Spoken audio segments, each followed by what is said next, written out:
Hello, this is Michelle, and this is a reading of chapters 18 through 23 of The Housemaid's Secret by Freida McFadden. Enjoy. Chapter 18. Today I'm packing my stuff to move. The truth is, I still don't feel great about moving in with Brock, but if Xavier Marin is living in the apartment building, then I will not be. And I have to admit it won't be torture staying in Brock's 2-bedroom Upper West Side apartment. It isn't exactly a penthouse, but it's gorgeous. It even has a porch that doesn't double as a fire escape. Also, when it gets hot during the summer, he has air conditioning. Air conditioning! It's the height of luxury. Brock drives me to the Bronx in his Audi. It doesn't have a ton of trunk space, but fortunately I don't have a ton of stuff. One of the bonuses of this apartment was that it came partially furnished, so most of the stuff in it isn't mine. Whatever doesn't fit in the trunk and back seat, I can leave behind. I'm so glad we're moving in together, Brock tells me as we navigate the streets to my apartment for the last time. This is going to be great. The smile on my face feels like plastic. Yes. How can I do this? How can I move in with Brock when he doesn't know the truth about my past? It's not fair to him, and it won't be fair to me when he finds out and kicks me to the curb. I'm still working for the Garrick family, for now. The more I thought about it, the less certain I felt that Douglas had been watching me that day. After all, he was talking to his mistress, and he didn't seem focused on me at all. I jumped to conclusions, and learning my boss is having an affair is no reason to give up a lucrative job, especially since finding a new one is always difficult for me. I may be moving in with Brock, but it would be a mistake to become dependent on him. I need my own income, just in case he does kick me to the aforementioned curb. At a red light, Brock reaches out and rests his hand on my knee. He smiles at me, and he looks oh so handsome, like movie star handsome. And all I can think is that this is a bad idea. He's making a terrible mistake and he doesn't even know it, and part of me wishes he would take his damn hand off my knee. He hasn't told me he loves me again since that day at the restaurant. I can tell he's itching to say it, but he said it twice now, and I have said it 0 times. If he says it again, I'll either have to say it back or, well, I have to say it back if I want this relationship to continue. There's no question anymore. Hey! Brock pulls his hand away as we turn onto my street. What's going on here? There's a police car with flashing lights parked in front of my building. I press my lips together to refrain from telling him that police cars are parked here all the time. My stomach turns as I wonder if there's a chance they could be here for me. Maybe Xavier changed his mind about pressing charges. Oh God, are they going to take me away in handcuffs? Brock, I say urgently, maybe we should get out of here. Come back another time. He crinkles his nose. I'm not driving back to the Bronx again tomorrow. Come on, it'll be fine. Just as I'm about to have a full-blown panic attack, the door to my building swings open and an officer is leading a man onto the street, his hands cuffed behind his back. Looks like they aren't here for me after all. It's probably another drug bust. And then I see the scar above the left eyebrow of the man in handcuffs. It's Xavier. I roll my window down just in time to hear Xavier shout at the officer leading him to the police car. You've got to believe me! Those drugs? I've never seen them before. They aren't mine. Even from where we're parked, I can see the officer roll his eyes. Yeah, that's what everyone says when we find a shitload of heroin in their apartment. A second before they get to the patrol car, Xavier's eyes fill with panic. Even though he has to realize it's a stupid move, he shakes off the cop and starts running down the block. Of course, he's got his handcuff behind his back, which means he isn't going to get far. The policeman catches up to him a few seconds later, and I watch as he gets thrown to the ground. This is the best show I've seen in months. Brock's eyes widen at the scene unfolding in front of us. Jesus Christ! You're lucky you're moving out of here. That's him, I breathe. That's the man who assaulted me. Wow, so he was on drugs too? I guess that's no surprise. I didn't get the sense that Xavier was on drugs during our interactions. He always seemed completely sober. But if they found it in his apartment, better yet, if there were a lot of drugs found there, enough to imply he was dealing, he's not coming back anytime soon. I don't have to move, I blurt out. Brock's mouth falls open. What? He won't be living in the building anymore, I point out, so I don't have to leave. Brock's lower lip juts out. I don't understand. Don't you want to live with me? That is an incredibly tricky question. Yes, it would be nice to have the extra space and the air conditioning and the doorman to keep out burglars, but that's not a good reason to move in with your boyfriend. I do, I say. Someday, but not yet. I see. His tone is icy. I'm so sorry. I reach out to squeeze his hand, but he doesn't squeeze mine back. I'm just the sort of person who needs my own space, that's all. His blue eyes meet mine. Is that really all? I imagine Brock's parents are the kind of people who do a background check on any woman his son would move in with. Hell, they may have already done one, but I'm betting they looked up Millie Calloway, which was my only saving grace. It's only a matter of time before they found out my first name is actually Wilhelmina, and then Brock will find out everything. I've got to come clean before that happens. But with that asshole Xavier in jail, I've given myself a short reprieve. Chapter 19.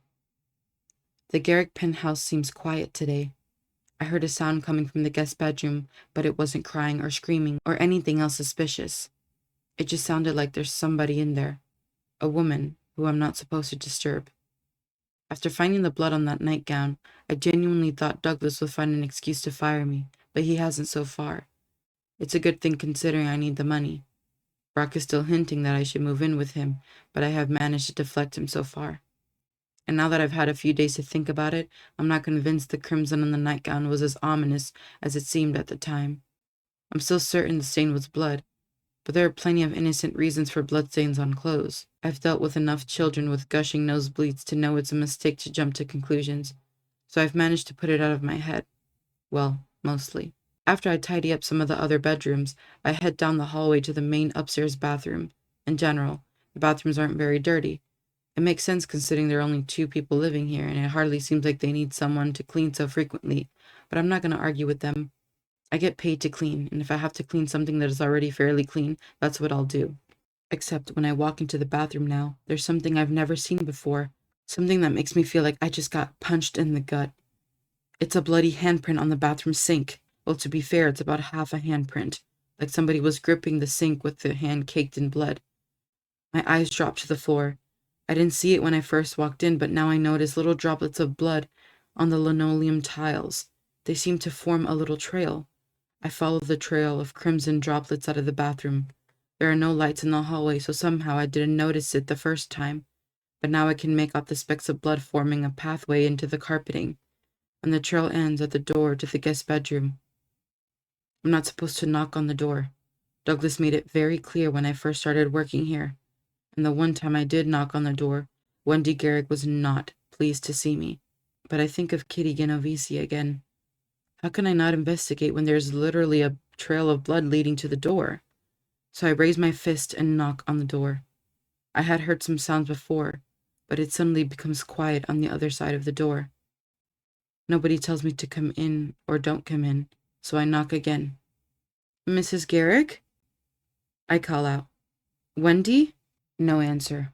I clench my teeth in frustration. I don't know what's going on in there, but I'm not leaving until I can verify that she isn't bleeding to death.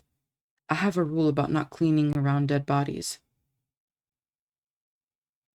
Even though I shouldn't, I put my hand on the doorknob. I try to turn it, but it doesn't budge. Locked. Mrs. Garrick? I say. There's blood all over your bathroom. Still no answer. Listen, if you don't open the door, I'm gonna have to call the police.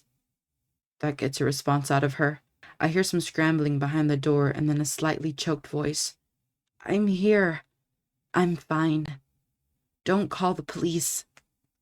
Are you sure? Yes, please. Go away. I'm trying to sleep. I could walk away, but really, I can't.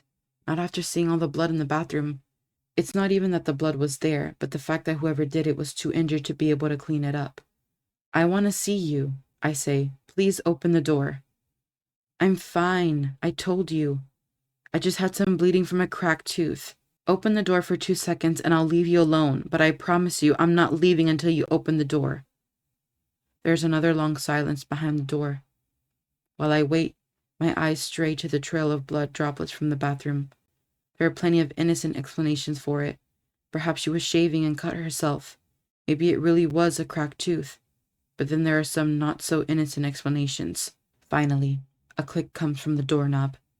The door has been unlocked, and very slowly she cracks it open. And I have to clap a hand over my mouth to keep from screaming. Chapter 20. Wendy! I breathe. Oh my God.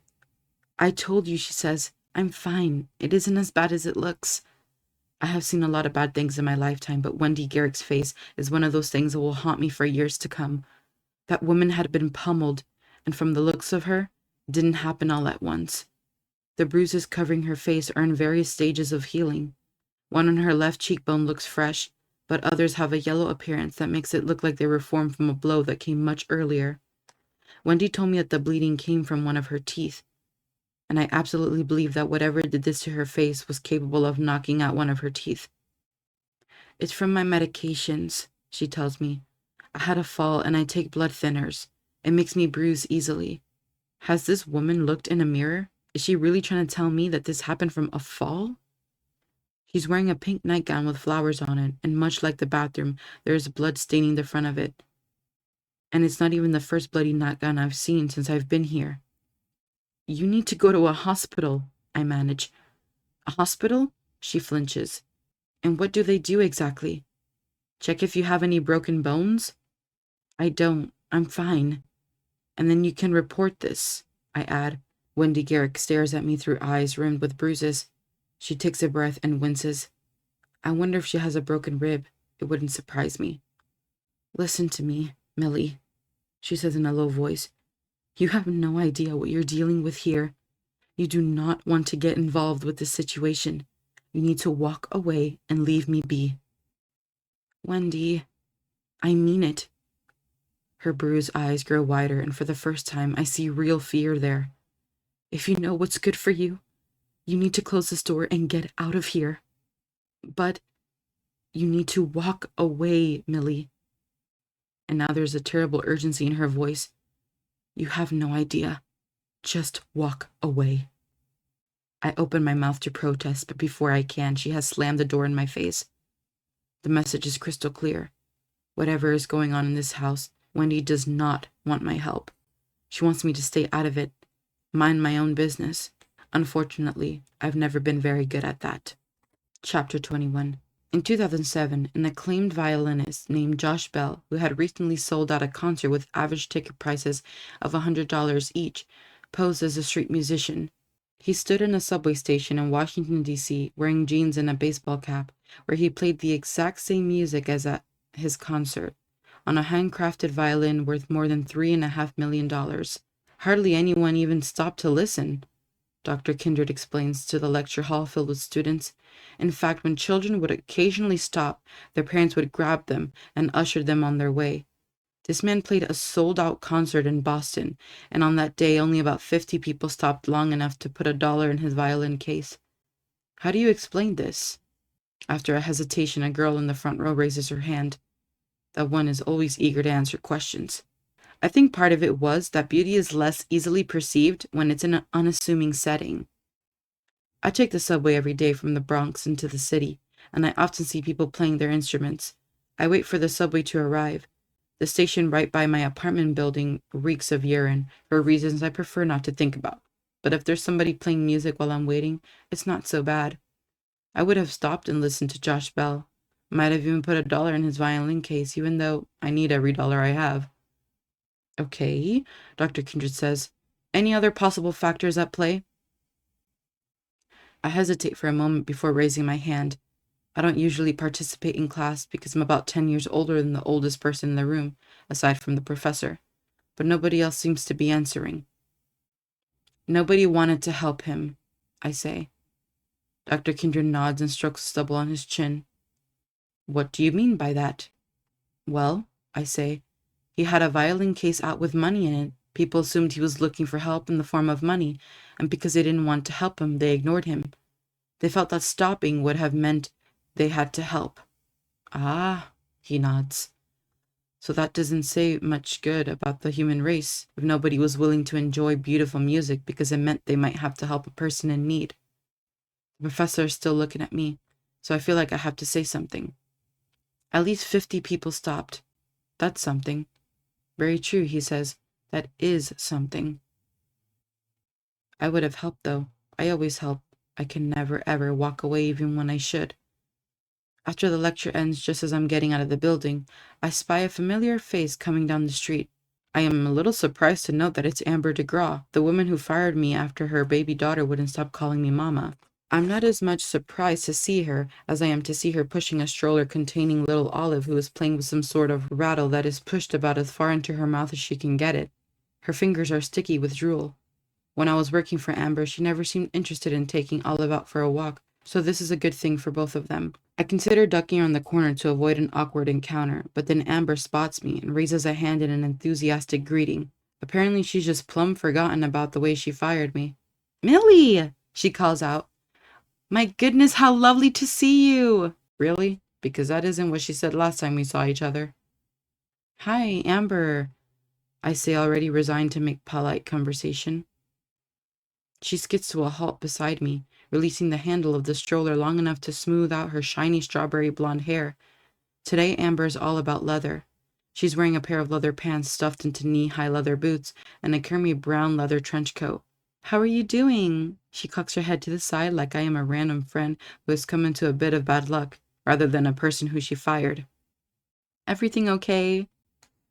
"Sure," I say through my teeth. "Just great."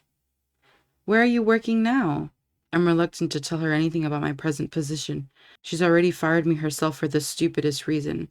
I put nothing past this woman. "I'm between jobs." "I saw you on the street the other day," she says. "You were going to that old building on 86th Street? Douglas Garrick lives there, doesn't he?" I freeze, surprised she's privy to that information. Then again, in rich people's circles, everyone seems to know each other. "Yes, I'm working for the Garricks now." "Oh, is that what you were doing there?" The smile curled across Amber's lips makes me uneasy. What is she implying exactly? "Yes," she winks at me. "I'm sure you're making the most of it." I don't appreciate her tone, but I remind myself that I don't have to stand here and chat with Amber, one of the benefits of no longer being in her employment. But I do have to say hello to little Olive, whose chin is shiny with drool. I haven't seen her in a while, and a baby can change quickly at that age. She probably barely recognizes me. "Hi there, Olive," I chirp. Olive extracts the rattle from her throat and raises her humongous blue eyes to stare up at me. "Mama!" she shrieks with delight. The color drains out of Amber's face. "No, she's not your mama. I am." "Mama!" Olive stretches out her pudgy arms to reach for me. "Mama!"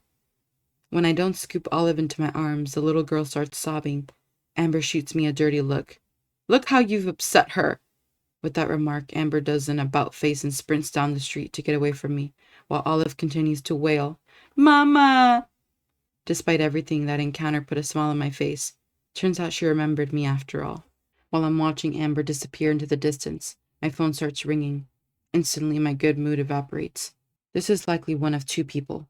It's either Douglas telling me I'm fired for harassing his wife, or it's Brock, which would be even worse. Things have been decidedly chilly between me and my boyfriend since I abruptly told him I didn't want to live with him. I repeatedly explained about needing my own space and feeling safer now that Xavier has been locked up for the foreseeable future, but he still doesn't get it. I have a bad feeling that we have to move forward in our relationship very, very soon, or else it's going to end. Except when I look at my phone, it's not Douglas or Brock. It's a number I don't recognize. "Hello?" I say.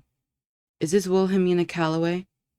I pause, wondering if the voice on the other line is going to tell me that my car warranty is about to expire, or else let loose with a string of some foreign language. "Yes?" "Hi, this is Lisa from Job Match." My shoulders relax. Job Match was a service that I used to place my ad for the housekeeper jobs. "Hi, Lisa." "Miss Calloway," Lisa says in her chipper voice. "We didn't get any response to our emails, so this is a second call regarding your credit card." "My credit card?" "Yes," Lisa explains. "Your American Express was declined." I shake my head at my own stupidity. "I'm so sorry. I canceled that card. I meant to use my MasterCard, but I don't need the ad anymore." "Well," Lisa says, "I just want to make sure you understand that the ad never went live because we never received payment." I stop walking right in the middle of First Avenue. "Wait," I say. "My ad for the housekeeper position never went live?" "I'm afraid not, since we never received payment. As I said, we've been trying to contact you." But I'm not listening. I don't even know how it's possible that my ad for the housekeeper position never appeared online. "Are you sure?" I blurt out. You're saying my ad was never online at all? Even for a day? Not even for a day, Lisa confirms. I think back to when I was looking for jobs a couple months earlier.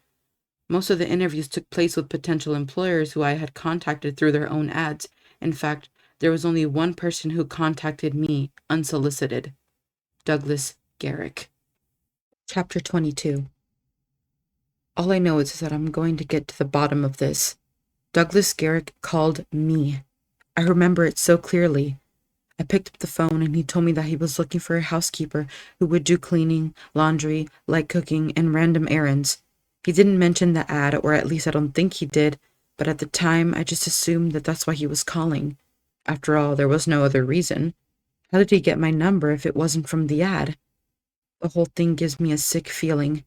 I'm still getting that sensation that somebody is watching me, even though Xavier's allegedly in jail, and that black Mazda was parked outside the building that Douglas went into with his mistress. Douglas had my number somehow, even though the ad never went live. He knew who I was. I stand on the street in front of a pizza parlor.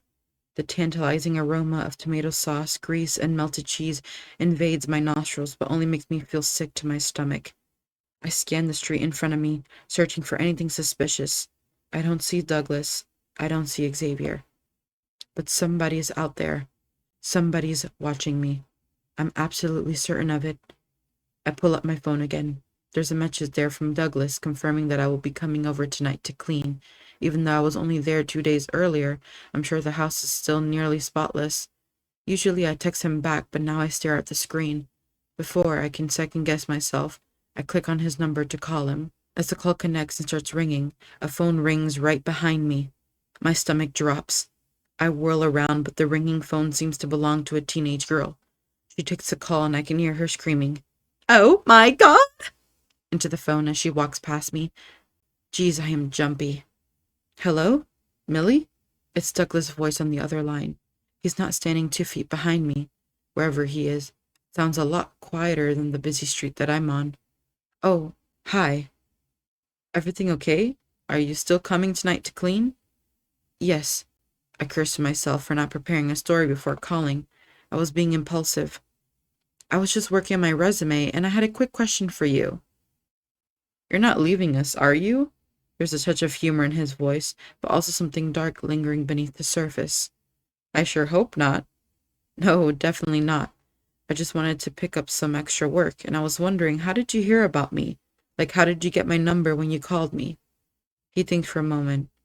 "Actually, it was Wendy who gave me your number." "Wendy? Your wife? Do you know another Wendy?" He chuckles. "She told me that a friend gave her your number and said that you were really good." "Did she say what friend?" "No." Now his voice has taken on a slightly defensive edge. "We've given you enough information here. Please don't bother Wendy about this." "Of course not," I say.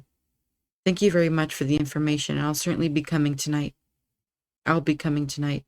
But if he thinks I'm not going to ask Wendy about this, he's got another thing coming." Chapter 23. This evening I show up at the penthouse with an armful of dry cleaning. All of it belongs to Douglas Garrick. I'm picking up 4 suits, each of which probably costs more than I earn in a year. If I went rogue and tried to sell these on my own, I would probably clean up, but it's not worth it. I'm already terrified of Douglas, and the last thing I want to do is make him angry with me, although what I'm about to do today may very well serve that purpose. When I get into the living room with the dry cleaning slung over my arm, the house is silent. Wendy is likely upstairs, and presumably Douglas is working late or with his mistress. I carry the dry cleaning up the 2nd floor, the pounding of my sneakers against each step echoing throughout the penthouse. I've cleaned in houses much larger than this one, but I've never been in one that seems to have such loud echoes. I wonder if it's related to the age of the building. It's no surprise that the door to the guest room is closed. I take the dry cleaning and bring it into the master bedroom. I hang up Douglas's suits, but my mind is on the woman shut in the guest room. I'm determined to talk to her today. So as soon as I put the suits away, I creep down the hallway to the guest bedroom. For some reason, the lights in the hallway don't turn on. I asked Douglas about it once, and he mentioned some sort of wiring problem. He mumbled something about getting it fixed, but those lights have been non-functional the entire time I've been working here. In addition to the architecture being so ancient, the lack of lights on the 2nd floor gives it a creepy feel. I stop in front of the guest bedroom. The carpet beneath my feet is clean. I scrubbed off all the blood in the bathroom and removed the stain from the carpet using my hydrogen peroxide. There's no sign that Wendy's blood was ever dripping all over the carpet, and Douglas does not know that I know. I lift my hand ready to knock on the door, and a chill goes through me. I can't help but remember Wendy's warning the last time I spoke to her. If you know what's good for you, you need to close this door and get out of here. I swallowed down my doubts. No, I never walk away. With renewed resolve, I wrap my fist on the door. I am fully prepared to beg her to open up again, but this time I hear footsteps behind the door. A moment later, the door cracks open. Once again, I am staring into Wendy's bruised face, although admittedly it looks better than it did a few days ago. What is it? There is a tone of resignation in her voice. I was trying to sleep. My eyes drop to her pale yellow nightgown, which thankfully doesn't appear to have any blood on it this time. That's a pretty nightgown. I always just sleep in my Mets t-shirt. She folds her arms across her chest. Is that what you woke me up to tell me? No, it's not. The truth is I need to ask you something. Wendy shifts between her slippers. I hadn't realized before how thin she is. The woman is downright emaciated. I suppose it could be from her illness, but I don't know if I've ever seen a woman quite so skinny before. Her collarbones jut out painfully, and when she tugs at her nightgown, I can make out every single bone in her blue veined hand. Her eyes look enormous on her thin face. What do you want? I want to know how you got my number. She toys with a lock of her auburn hair, and I recognize the bracelet hanging off the wrist. It's the same one Douglas gave her as a gift recently. What do you mean? Douglas told me you gave him my number to call me for the cleaning job, but how did you get my number? You placed an ad, didn't you? That must be how I got it. She lets out a long sigh. Now, if you don't mind, I'm going back to bed. It's been a long day. Actually, I found out that the ad never went live, so like I said, how did you get my number? I can almost see the gears turning in Wendy's brain. Before she can concoct another lie, I cut her off. Tell me the truth. Wendy drops her eyes. Please, I don't want to do this. Just leave it alone. Tell me, I say through my teeth. Why won't you ever do what I ask? She throws up her hands. Fine, I got your number from Ginger Howell. And now I feel like somebody just sucker punched me. I know who Ginger Howell is, but I haven't seen her in years. 2 years to be exact. She was one of the last women I worked for before Enzo took off for Italy. We found her a lawyer who was willing to work on a contingency basis to help her get a divorce from her monster of a husband. He fought tooth and nail, and we were on the brink of trying to get her a new passport and ID, but he finally let her go. I hope she's doing okay. Ginger seemed like a nice person. She didn't deserve what her husband was doing to her. But if Wendy heard about me from Ginger, then... Why did you tell Douglas to call me, Wendy? I say. She starts to open her mouth, and I add, I need you to tell me the real reason. She still won't look at me, instead staring down at the carpet. I think you know why. A dull ringing echoes in the back of my head. I suspected the moment I walked in here that something was strange about this house. But every time I tried to reach out to Wendy, she didn't seem interested in talking to me. I broke my wrist, she says bitterly. He pushed me down and it broke, and when I saw the doctor, he wouldn't leave the room. I had to tell them I slipped on some ice and fell. That's the only reason he'll let me get some help for the house. He never allows anyone else to come in here otherwise. My hands ball into fists. Why didn't you say anything?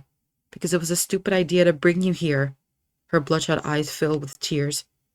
I was desperate, but once I saw you, I knew I couldn't go through with it. You don't know Douglas. You don't know what he's like. Getting away from him is not an option. You're wrong, I say. She throws her head back and lets out an acid-tinged laugh. You have no idea what you're talking about. Douglas is everywhere. He sees everything. I think back to all the times on the street when I felt like somebody was watching me. Does he see us right now? Is he listening to this conversation? I don't know. Her eyes dart around the hallway. I haven't been able to find any cameras in the house, but that doesn't mean they're not there. Douglas has access to technology that we can't imagine. He's a genius, you know. Her laugh is sad this time. I used to find that attractive about him. It's still worth trying. Her bruised cheeks color slightly. You don't understand. He would spend every penny he has to track me down. She's right, and Douglas has a lot of pennies to spend. With a husband like Douglas, escaping would be difficult. I indeed have no idea what he's capable of, and I don't know if I could help her, especially since I don't have the resources that Enzo had. I don't have a guy for everything. That's why I swore I would give up this life and focus on getting my college degree, so I could help women in a way that didn't involve bending the law. But every molecule in my body is crying out that I have to try to help this woman now. I would never walk by a man in a subway who needed help. I would never walk by a man in a subway who needed help, or a woman who was being stabbed to death outside my window. I can't allow this to happen under my nose. Do you have any money? I ask. Cash, I mean?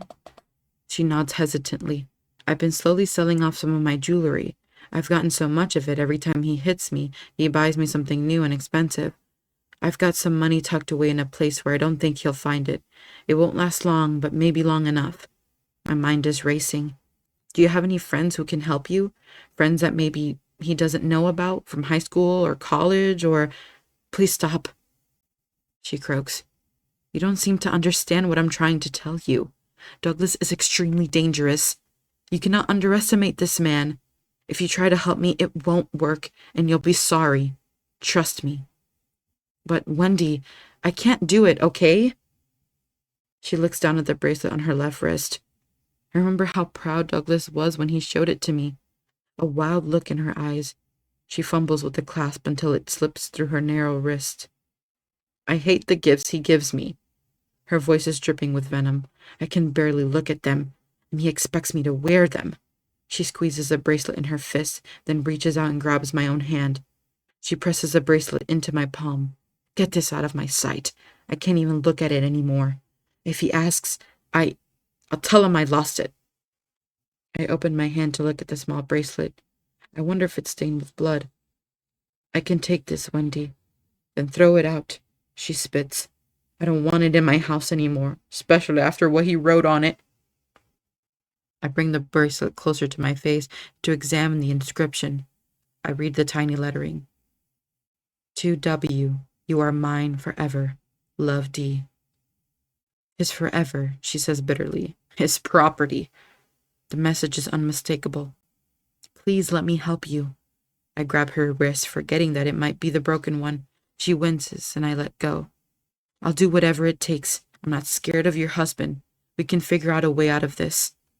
Then I see it in her eyes, a flicker of hesitation, of hope. It only lasts a split second, but it's there. The woman is desperate. No, she says firmly, and now you need to leave. Before I get out another word, she slams the door in my face. Wendy Garrick is absolutely terrified of her husband, and I'm afraid of that man too. But after all these years, I've learned not to let fear control me. I took down Xavier. I've taken down men who are just as powerful as Douglas. I don't care what Wendy says. I can handle him.